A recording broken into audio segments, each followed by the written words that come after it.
Well, I want to welcome all of you. Thanks for joining us. This is my wife, Julie, and we're just happy to be here to talk to you guys a little bit in this small group video about the Hard Love series, because forever ain't easy is what we're saying. And so we just want to have a conversation with you, a little bit of some of the things that's gone on in our life, and each week try to dive into some of those things in a more practical way to kind of help flesh those out inside a relationship that you're either in or thinking about getting in, or maybe one that one day you're dreaming about being in. And so one of the things we talked about on the weekend was the things that you bring into the relationship, and I think we called them relationship rules. So what about you? What's one of the relationship rules you feel like you brought into our marriage? Well, I know in my family, my mom did pretty much all the housework and child rearing, and dad was present because they were married. They've been married for over 50 years. But in my family, the dad came home from work and sat down, and the mom did all of the housework. And I knew when I got married one day, I did not want that to be the case. So I came in expecting some housework to be done. Yeah. And kind of be more of a team effort. So that obviously came about a certain way. How did that surface in our relationship for you? Where did you notice, first of all, that it's not what you wanted, but maybe it wasn't all that you were getting either? Well, in the beginning, I think that we found, I naturally gravitated towards doing everything because that's what I had seen, and I thought that's what a wife was supposed to do. But anytime you would help, I loved it. And the hard part was getting to the point where you didn't have to do it my way. The towels didn't have to be folded my way. And I just had to get to the point where finally I was just thankful you were doing things, whether you did it my way or not. Yeah. But that was quite a transition for us, I think. Yeah, for sure, because that was something in watching your family that wasn't something that was going to work for me either. Mm-hmm. So finding that balance was tough because I didn't know how to fold towels very well. But we got through that, and that's one of the things that now I think is working pretty well for us. We each have things around the house that we do, and on the days that you work, I try to help out. On the days you don't work, it's a different expectation, even in you and me, for whenever we get to the house. And so I think it's turned into a pretty good balance. Right, and you do a much better job of sweeping and mopping than I ever did. So. Yeah, well, it's something that is kind of like a no-brainer that a guy actually can do. So I think one for me, one that I brought in is I always watched my parents go to bed at the same time, and. Yeah.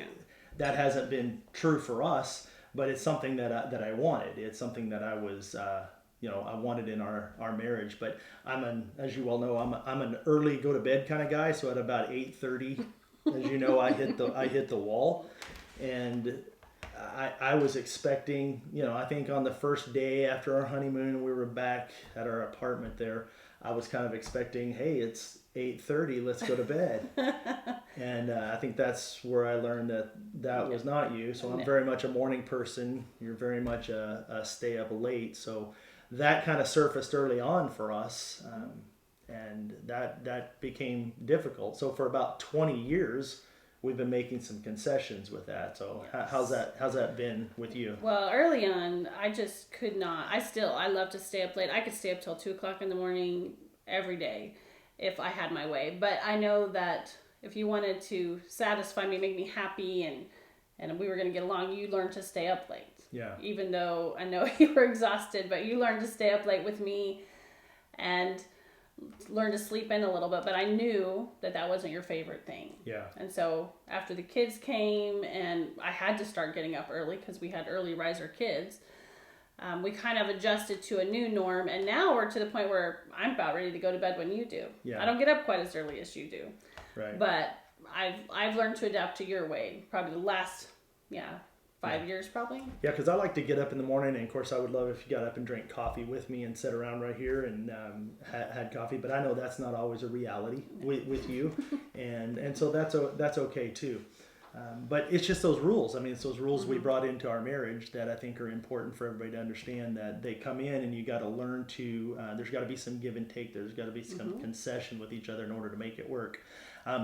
We were talking a little earlier about how just the other night you wanted to stay up, and it was way past 8:30, and I was past the wall. I was climbing the wall and maybe on my way down the other side. And I know I had to just set up in bed. because you know, maybe like most of the guys who are watching this, you know, you get to that certain time and you know you're gone. If you close your eyes and lay down, you're gone. And so I had to set up in bed to stay engaged for long enough for us to, you know, be together there, you know, for any length of time. And so I think that's what that looks like, is just saying, okay, I know this is important, so let's do this. And I've learned to not get offended if I want to stay up and chat and you fall asleep. I know that that's just how God made you. You're a morning person, and I've learned to accept that. And you don't get on to me when I stay up late reading in bed, because we've learned to... Or not get up in the morning with me. Right, because that ain't never going to happen. Now, I do make a lot of noise, but it's not all intentional. Yeah. Well, let's talk for a minute about how it was when we, you know, when we were first in love, right? So we talked about on the weekend about how love needs to be a verb, like an action. So when we were first in love, that verb was really easy, right? What are some things you remember happening that were just easy?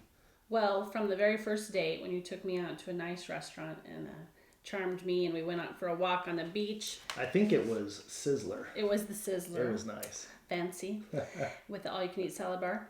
And then you just were great about gift giving and writing little notes, and you charmed me and wooed me by, you know, bringing me candy and flowers. And one time when I was sick, I remember that you wrote me a little note on a napkin and sent it into the dorm with a friend. And you just were always being thoughtful like that. And I loved that about you.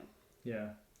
Yeah, I think for me, the things that I think was just, I loved, you know, pulling up in front of your dorm and just waiting on you, you know, and I loved watching you walk out of the dorm. That was kind of enough for me.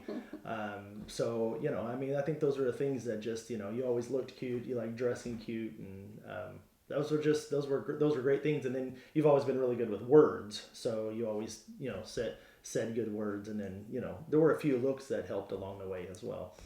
But think about that. So much of that though was about feeling, right? Because it was in the very beginning, and like we talked about in the message, is that those feelings are like the engine on the love train at the beginning, and then after a while they become the caboose. And so how do you think that we started to get away from that? How did that start to fade and change for us, even though we might not have recognized it changing?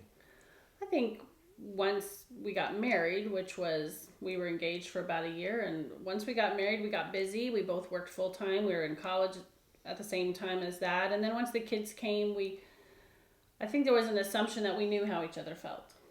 And even if we would go out on a date night, there wasn't a lot of telling how we felt anymore about each other, or doing the little thoughtful things, the little note writing and gift giving.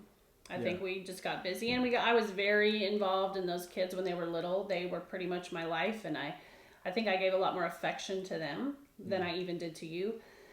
And you were working all the time. Yeah. Yeah, I think that's probably a common story for, you know, people with somewhat of our life scenario, is that, you know, I got a job. It's a job I really liked. I wanted to climb higher in it. I had aspirations to do things. Mm-hmm. We now had kids, and so if I'm being dead honest, I didn't have to keep your attention all the time. The kids kept your attention all the time, and it was just easy to begin to direct my attention towards work and climbing that ladder, and not making sure that you and I were connected through that as well. And you know, we paid some high prices for that in our relationship, of that downfall. You know, one of the other things that we talked about was this. We called it like a hook with a barb in it, because it hurts, but then it stings as well. And it was the term mutual submission. So when you hear mutual submission, what's the first thing that you think? The first thing I think is, so now I have to give in and do it your way. Yeah. And that you better do it my way then. If it's mutual, as much as I give, I'm gonna take. Yeah. So for you, it's kind of about rights, like, you know, equal rights here. Yeah, just initially, yeah. Yeah. Do you think there's anything in there about you feeling as a lady that idea of submission towards a guy, is there a little bit of, is that kind of the barb with you maybe, or is that true? Yeah, I know the word submission in itself brings up the connotation of giving up my rights and doing it your way, and not having my opinion or my rights even valued. It just has that whole negative vibe of, I don't get what I want, I have to do what you want. Yeah, yeah. So as a man, and maybe there's some other guys that feel this way too, I with everything that goes on between men and women, especially nowadays, as a man, there's that the barb, I think, for a lot of guys, I know it was for me when I heard mutual submission was, wait, I'm going to have a woman telling me what to do in my life. and that just didn't ever feel right. It didn't ever, and that was a hard thing to think through. But when we really stop and think about mutual submission, what actually makes sense about that it's not about a man being necessarily over a woman or a woman being over a man. What is it that makes some sense about that to you? For me, it's mutual respect, mutual caring for one another, and considering one another's feelings. Yeah. And whenever we are doing that, we think, how is this going to affect you? If I make plans this weekend, I'm going to just see, what are you doing? One of my favorite things we do is sitting down, usually on Sunday nights, and I'll say, what do you have going on this week? And we kind of go over each other's calendar, not to scrutinize it, but just to acknowledge each other and be considerate of each other. And to me, that's one of the best parts of mutual submission, is the considering another person's feelings. Yeah. And how does this affect you? Yeah. And being willing to, maybe give up what I had planned because that really infringes on your business or your time or what you had planned. Yeah.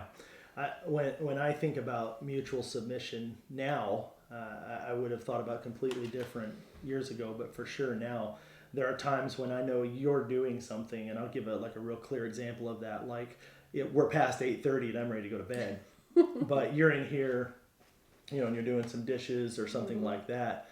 And mutual submission to me is me not going and getting in bed.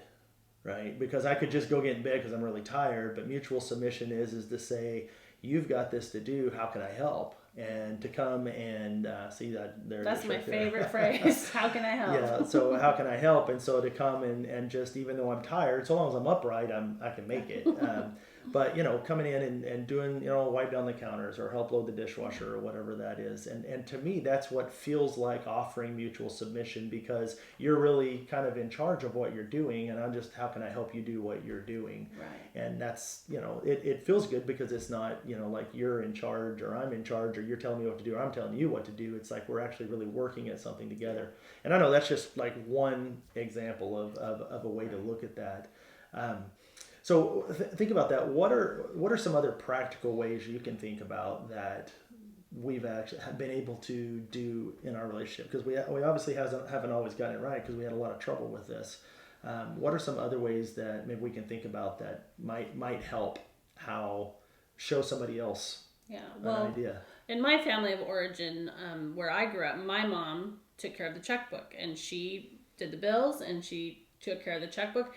And I thought that was going to be expected of me, and I was relieved when it wasn't expected. We discussed it early on. You have a natural gift for taking care of finances, and that is the last thing I enjoy doing. So it's not because you're the man and I'm the woman, but you're better at keeping up with that. And I'm in tune with you, but I love that that's your gift, so you take care of that. And things that I'm really gifted at, we do that with me. And so I think learning to accommodate each other and accept each other's gifts and talents and what we're both good at, whether it fits the norm of traditional roles or not, we do what we're best at, and we appreciate that about each other. Yeah, I think another one that we see happen, it plays out throughout our week, every week, is you're obviously way better cook than I am. You make amazing stuff, but in the mornings when if you're working, I'm up early, so I can help put lunches together, and I can get breakfast for the kids while you're getting ready and try to put those things together. And then on the mornings where you're not working, you're up doing that so that I can be getting ready to take the kids to school. Right. And that has become a natural thing for us. And I think that's a real practical way for anybody who's watching to go, hey, that's something we actually could do. How do we work our schedules to be able to have that give and take? And I think that's the mutual submission, is it's not the little lady in the kitchen always doing that, or the guy who you always got to do it, that it is some give and take where we're coming alongside each other. Because we're a team. That's right. And if it's not that, then we're messed up for sure. I think the key really is to having love last forever is not just finding the right person, although I think we did. But I think the key is finding someone in your life that is committed to becoming the right person and giving you time to become the right person. And then I think the other part of that is somebody who is willing to submit to you and who isn't afraid to submit to the other person. Knowing that there could be potential problems with that, finding another person who is also willing to submit, even though they may be afraid of that, and do it for long enough for that to actually work out. And there's some fear in that, but it seems like that there's a key there to being able to stay together, and not just stay together, but to stay together forever and actually be in love through the process as well. Right. So, well, listen, thanks for joining us. I hope some of this is helpful and maybe a few practical ideas of what's happened in our marriage. We don't ever want to prop ourselves up as somebody who's got it all figured out, but it's something that we have to continually work with. And so we're happy to get to talk about that. And hopefully that's some help to you as well. I hope your group goes well as you talk about some of the questions that are to come.